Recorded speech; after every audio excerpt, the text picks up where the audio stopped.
Hello, this is Robert Golder.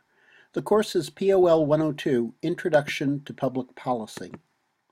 Today we will discuss Chapter 1, titled Policy Analysis, of Thomas R. Dye's book Understanding Public Policy.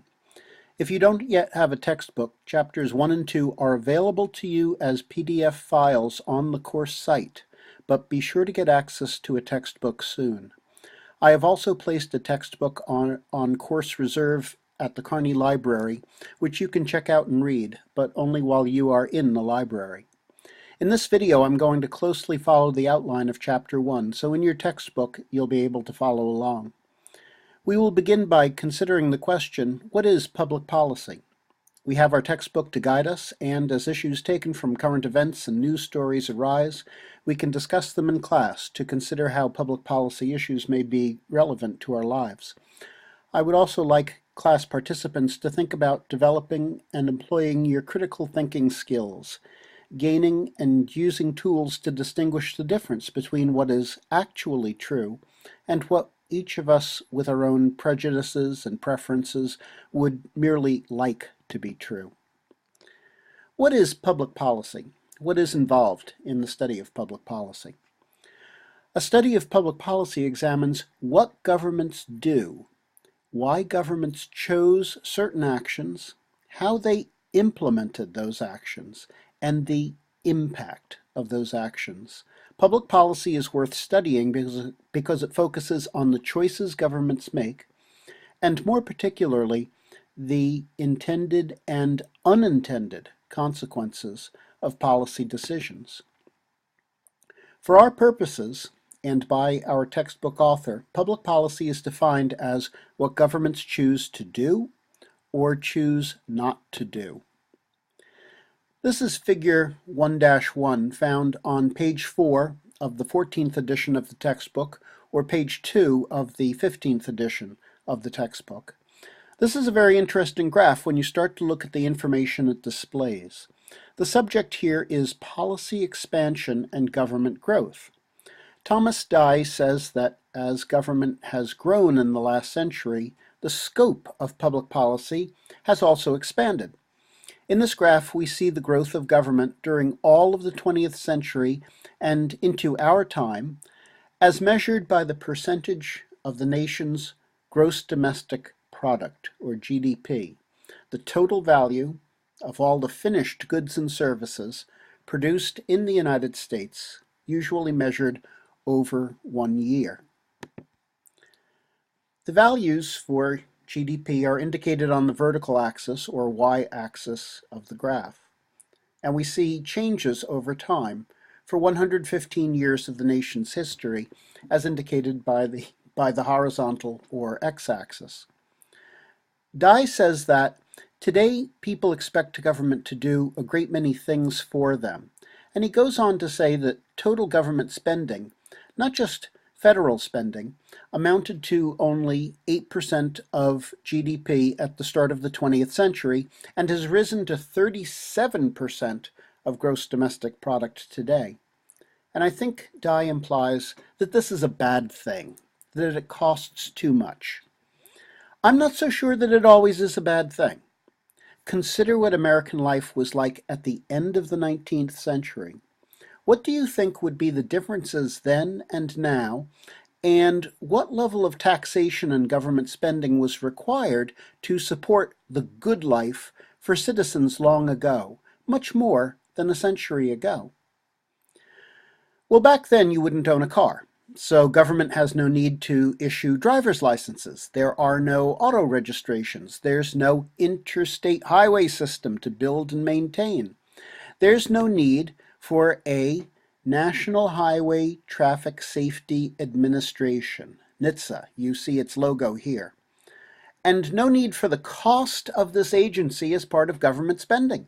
In 1900, the government doesn't need to make sure that seatbelts and airbags will save perhaps my life, perhaps your life in a traffic accident, because people like you and me probably didn't own cars. You wouldn't fly in a passenger plane in 1900, so there's no need to fund a Federal Aviation Administration. and no public air traffic control system. Now that I think of it, there's no Air Force as part of the military to maintain out of the tax base. There's no voting for women in 1900, so there's no costs there to government, and almost no employment for women, except in unregulated urban sweatshops that employed recent immigrants in unspeakable conditions. Similar or worse limitations for people of color who, due to racial discrimination, might not be able to find any kind of work, both men and women. So there's no civil rights enforcement to speak of or to pay for. There's no environmental regulations to keep filth out of our air and water. There's no unemployment benefits or health benefits in 1900 to fall back on if you were injured. As you probably know, health benefits put forward during the Obama administration suffered later reversals. There's no government support in 1900 for medical research to develop new antibiotics to clear a stubborn infection or other life-saving treatments. I could go on and on. There's no significant telecommunications in 1900 beyond the telegraph. There's no radio. There's no TV. There's no internet to keep secure, to keep running smoothly in support of the economy. There's no debate over net neutrality. In my view, a civilized society provides greater value for its citizens, and a technologically advanced society costs more money, including tax investment and government spending, to maintain that value. There's a part of that 37% of gross domestic product that's an investment in education, in jobs, in societal advances, and cultural experiences that you want to be a part of after graduation. But, of course, you can argue that many of these good modern developments should spur economic investments, and so government still shouldn't cost as much as 37% of gross domestic product, and that's a good point and a great approach to future discussion. But let's also remember something else that our author doesn't mention: population growth. In 1900, the total population of the United States was 76 million people. Today, you can add up the population of just 3 states, California, Texas, and Georgia, and get just about the same number, leaving 243 million Americans in 47 states unaccounted for. Government will cost more when it provides services for nearly 250 million more people living in a modern technological society. Yes, in 1900, the total population of the United States was the same as California, Texas, and Georgia today. So how could you not expect government to cost more when you have 250 million more people, most of whom drive cars and own smartphones? So you can challenge the conclusions made in your textbook, and you should. But you can also challenge the challenge itself. Shouldn't all those people with cell phones and advanced technical skills be able to more efficiently budget their time, do their work, and take care of themselves? Shouldn't there be less, not more, need for government when everyone has access to technology? So one of the goals of this course will be to help you learn how to ask and research and answer these types of public policy questions. It's hard for you and me to imagine the United States in 1900, at the beginning of the 20th century. There was not even a federal income tax to provide revenue to the federal government. So in the left bottom corner of the graph, you can see that the money the federal government collected and used in 1900 represented only 1.5% of the nation's gross domestic product. The federal income tax, as we think of it today, was instituted in 1913 through the 16th Amendment to the U.S. Constitution. Remember, it's very hard to get a constitutional amendment ratified. So by far the majority of people living and voting at the time, 1913, thought that an income tax was a good idea to help develop a growing modern nation. Wyoming was the 36th state to ratify the 16th Amendment, which had already passed on the federal level in both houses of Congress. You can see from this newspaper clipping from 1913 that the Wyoming state legislature agreed unanimously to establishing an income tax. Think about how much people complain about raising taxes today, and think about how there wasn't a single no vote in the Wyoming legislature for establishing a federal income tax.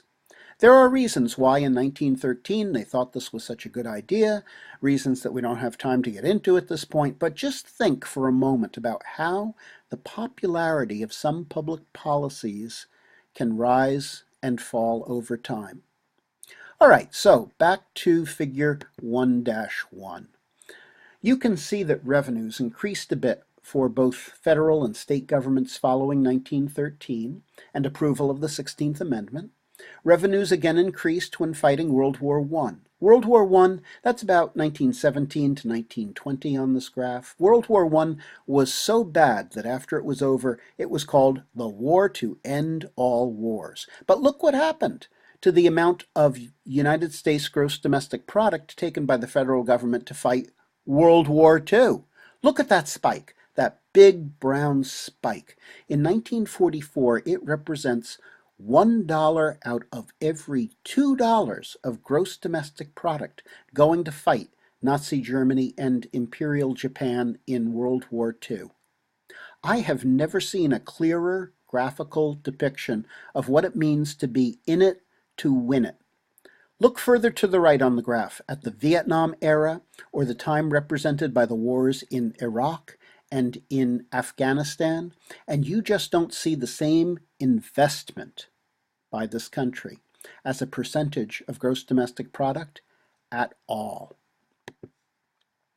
Although the scope of public policy has expanded greatly in the last decades, it is not all uniformly expanding. It's not all the same. Look at this figure from Chapter 1. Different levels of government tend to have different responsibilities in different areas. You may see this a little better in your textbook and be able to examine the figure more closely there. I edited the figure so that we could just look at and concentrate on the bars that measure education. State and local governments across the country spend about 35% of their budgets on education. Education is the largest item in spending for state governments.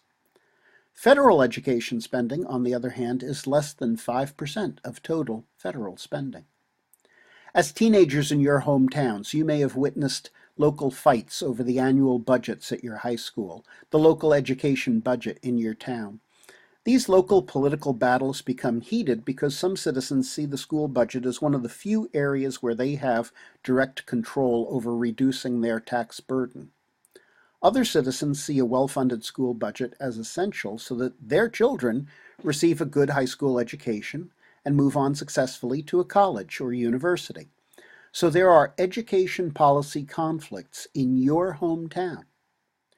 Education is primarily a state and local responsibility in the United States. It is states and communities, as well as public and private organizations of all kinds that establish schools and colleges and universities like UMass Dartmouth. It is primarily states and communities that develop curricula and determine requirements for enrollment and graduation. The structure of education finance in America reflects this predominant state and local role. Of an estimated $1.15 trillion being spent nationwide on education at all levels for school year 2011-2012, a substantial majority came from state, local, and private sources. This is especially true at the elementary and secondary school level, where almost 90% of the funds came from non-federal sources. When did the federal government get involved in education in any really big way? During the Cold War in the 1950s to keep up with the Soviet Union on science, tech, and the arms race, during the civil rights era in the 1960s and 70s to bring about equal access for all, and during the Carter presidency when the Department of Education became cabinet level. In addition to the subject of education, you can compare other policy areas on this graph, like defense or natural resources and environment, to see what the federal government does and what state and local governments do. Just the comparison of spending gives broad hints about the functions of different levels of government. So here's something to think about that we can discuss on the online discussion board. We're considering the use of government spending as a measure of what governments do and their priorities. We're looking at spending.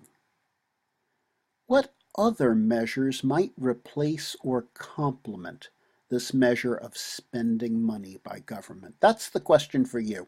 If you wanted to figure out what the government does, what measures would you use? What information, data, or processes would you like to know? Is there something better or different than follow the money to measure what governments do or don't do and their priorities? Or is money the key? Thank you for listening, and please go on to the next video for a continuation of this discussion.